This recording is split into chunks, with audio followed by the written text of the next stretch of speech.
देखते तो राम नाम सत हो गया। इमरजेंसी लगा दी गई और जितने भी राजनेता बड़े बड़े थे उनको भी जेल में डाल दिया गया। देखो उस समय राजनेता नहीं था, लेकिन मुझे भी जेल में डाले 3-4 दिन के लिए लेके गए। बोला भाई मेरी गलती क्या है, मैं आपके ऊपर मुक्त में, तो मुक्त में और तो कुछ नहीं है।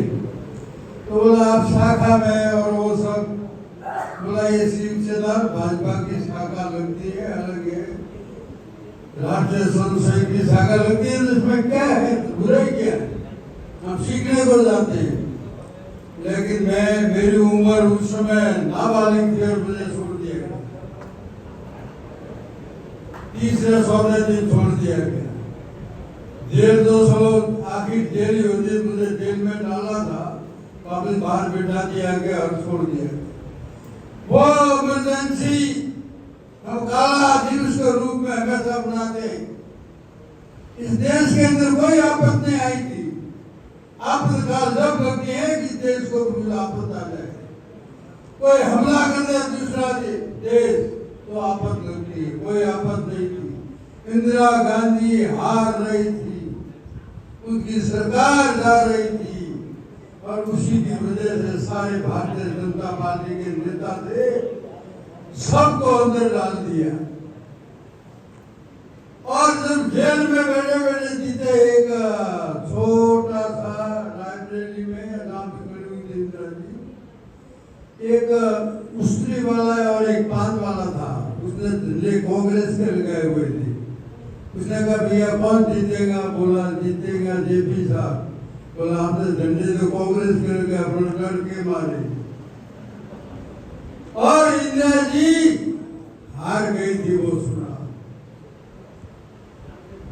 जब श्यामा प्रसाद मुखर्जी को जब देश आजाद होने के बाद पहली बार मंत्री भी बने थे, लेकिन जो उनकी व्यवस्था थी कांग्रेस की वो ठीक न लगी। एक देश एक संविधान नहीं चलेगा, एक देश में एक ही संविधान चलेगा, उस कारण से श्यामा प्रसाद की अकालीन पता नहीं हो सकता है, आज कहना भी ठीक नहीं है, लेकिन उनके आपातकाल के अंदर क्या हुआ, उस समय क्या बीती थी, वो भगवान को ही पता है। लेकिन आज हम काला दिवस इसलिए मना रहे हैं कि उस का जो दिन है 25 तारीख 24 तारीख 25 तारीख 24 तारीख रात को इमरजेंसी लगी थी। 12 बजे डंडा बजकर सुबह उठते तो सारे पेपरों में आ गया। उसमें बॉम्बे समाचार, मुंबई में पेपर आता था, सारे पेपरों में आ गया इमरजेंसी लगी। जैसे ही भारतीय जनता पार्टी की सरकार बनी, सारे नेताओं को छोड़ दिया गया। योगेश्वर जी भाई साहब को पूछा तो बोला मैं भी था अंदर, तो मैं अंदर तो नहीं रहा, अंदर बाहर रहा हूँ। इसलिए सभी कार्यकर्ता बंधुओं से निवेदन है कि एकता बहुत बड़ी। मैं मान रहा हूँ योगेश्वर जी ये बात सरकार तक पहुंचा है, उसको हल्के में मेहरबानी करके न ले। जो कार्यकर्ता है वाजिब काम लेके आ रहे हैं, उनके काम भी हकीकत में नहीं हो रहे। मैं मंच से कह रहा हूँ, जिनके वाजिब काम है, और हम जैसे व्यक्ति भी मैं जाके, आपको पता है मेरी आदत थोड़ी खड़ूस है, या तो उसको उल्टा सीधा कह दिया, अरे बोलो मारा भाई उनका हाथम की है पहला अलग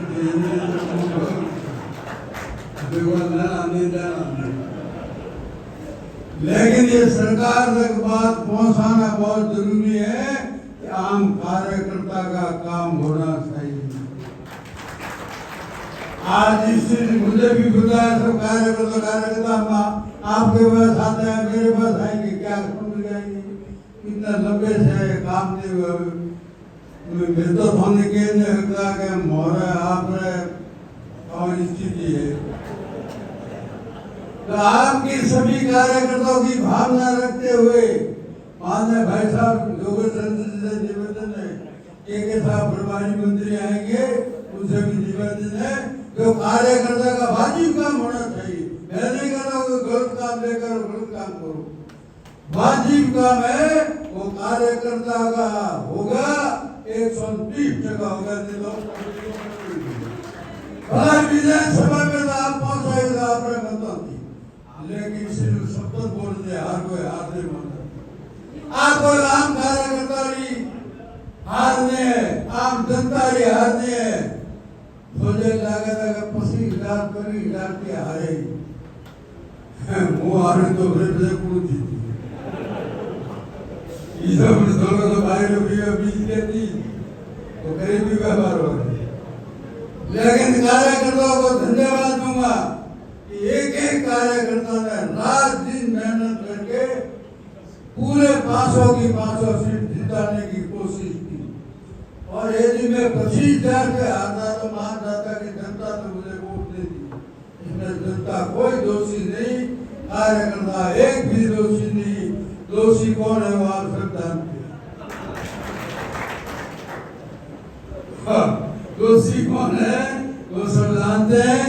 आप सब कार्यकर्ताओं को निवेदन है कि ज्यादा का उद्देश्य ज्यादा अवसर दे पुलिस नो बुद्धि वाजिब कौम पे 100% भाग करने आप जो योगेश जी भाई साहब करने जाओ, देवेंद्र साहब करने जाओ, जसराज जी करने जाओ, सब आप लोग वाजिब में वो 100% भी आज हमारे बात के लिए अपनी बात समाप्त करो।